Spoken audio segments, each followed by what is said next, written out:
MLA Kotam Reddy Sridhar Reddy accused of ISSCP of spreading false propaganda regarding the rowdy sheeter Srikanth's parole. He stated that he had issued a recommendation letter when Srikanth's father and brother came forward seeking parole. Sridhar Reddy explained that MLAs often provide letters for people facing various issues, which authorities then review. He pointed out that their letter was initially rejected, but parole was granted after 14 days. He criticized ISSCP for misrepresenting the recommendation letters and questioned how Srikanth was released in the first place. అవిలే Srikanth జైలులో ఖైదీలో ఉన్న యువకుడు.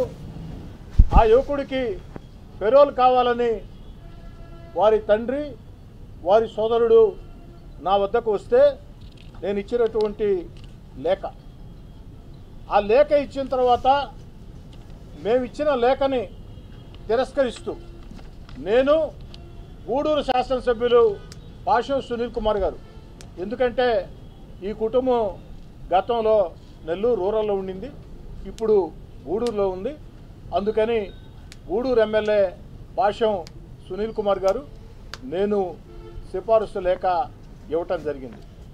సర్వసాధారణంగా శాసనసభ్యుల వద్దకి ఏదైనా పని మీద వస్తే రకరకాల సమస్యల విషయంలో లేఖలు ఇస్తాం.